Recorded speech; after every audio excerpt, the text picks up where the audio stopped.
नमस्कार। मु doctor Hitesh Bhut neurosurgeon Shri hospital Bhubaneswar practice करुच्ची। आज मु आपण को brain tumour day world brain tumour day जोटा कि 8 जून ए वर्ष पालित होची। तो वर्ल्ड ब्रेन ट्यूमर डे ता विषय रे टिके जणेबा। जेमिति आम वर्ल्ड रे गुड़ाए एमती दिन पालित हुए, वर्ल्ड ब्रेन ट्यूमर डे रो भी गोटे मुख्य कारण अच्छी। ब्रेन ट्यूमर माने कौन? ब्रेन ट्यूमर माने ब्रेन रे किछि आबु किंबा गंठी ताकू ट्यूमर इंग्लिश रे कुआ जाए, सेटा ब्रेन ट्यूमर कुआ जाए। ब्रेन आमर बहुत बड़, आपण भी जानचंती आमर जो मस्तिष्क भितरे जो दही बळिया अछि ताकू ब्रेन कुआ जाए। आउ से ब्रेन भितरे अलग अलग जगार ट्यूमर हो पारे। से ट्यूमर लक्षण कौन आ ताकू आमे केमिति धरू आ ट्रीटमेंट केमिति करू? ब्रेन ट्यूमर 4-5टा लक्षण थाए। प्रथम होची फिट्स। फिट्स माने बात, तो मुंड बात जो। तो फिट्स माने पेशेंट एमती हाथ कंपे की जीव बाहर करी बेले बेले फेण बाहर हम, जीव कटिजीव, पेशेंट बेहोश हो पारे। यही प्रकार गोटे फिट्स हुए। ये फिट्स हेले ब्रेन रो किछि ना किछि रोग थाए। सबु फिट्स रे ट्यूमर हम सेटा किछि माने नहीं, लेकिन ट्यूमर रे फिट्स हो पारे। तो जितेबाला फिट्स हम कौन सी पेशेंट को कि पेशेंट कौन सी लोक को आमे ब्रेन ट्यूमर डाउट करिवा आउ तापाई आगे चिकित्सा करिवा। सेटा होची गोटे लक्षण। आउ लक्षण कौन? जेमती पेशेंट को मुंड बिंधुची, तो मुंड बिंधिबार भी अलग अलग प्रकार टाइप्स अच्छी।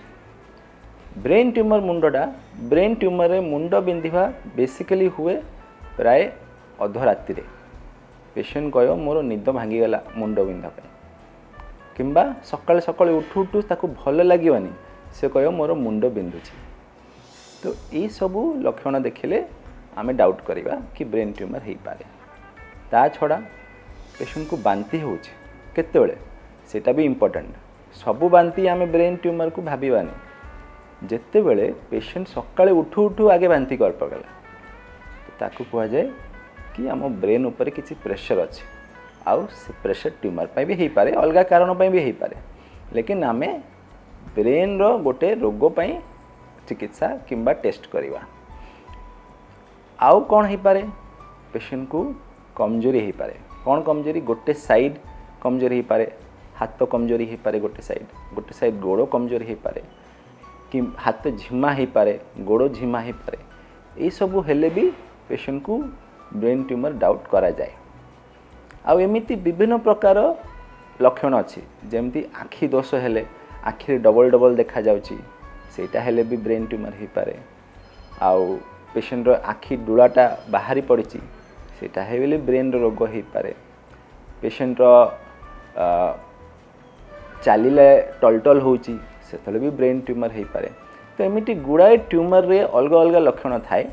और से ये लक्षण को भाविकी आमे आगे टेस्ट करूँ। आ टेस्ट कला परे कौन टेस्ट कराए? आर बेसिक टेस्ट आमर कौन सी ब्रेन रे ट्यूमर हैला माने आमे 2टा टेस्ट को फॉलो करूँ। सेटा होची सीटी brain, CT scan of brain, आ गोटे होची एमआरआई ऑफ ब्रेन। ए 2टा टेस्ट आमको ब्रेन ट्यूमर अच्छी कि नहीं सेटा आमको जणाइबो। खाली आमे क्लिनिकली माने खाली टेस्ट हाथ रे करिकी आमे जानि परिबानी कि मुंडरे ब्रेन ट्यूमर अच्छी। एटा गोटे दुर्भाग्य, कहीं ब्रेन ट्यूमरटा बहुत लेट रे धरा जाए। कहीं लोक मैंने भावते साधारण हेडेक अच्छी ना साधारण झिमझिम होची, तो से माने कौन एमती औषध खाई खाई टाइमटा गड़े दौरान। आ से कारण ब्रेन ट्यूमर बहुत लेट धरा पड़े तार ट्रीटमेंटा सक्सेसफुल हुए ना। आ जिनस को आमको लोकों को जनइबा पई वर्ल्ड ब्रेन ट्यूमर डेटा पालित हुए।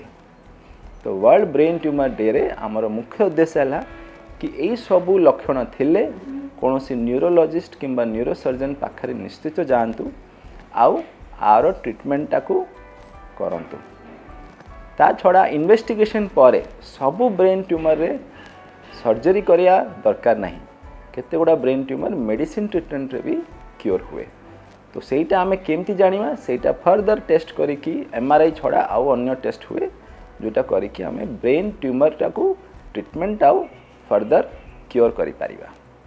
नमस्कार, थैंक यू।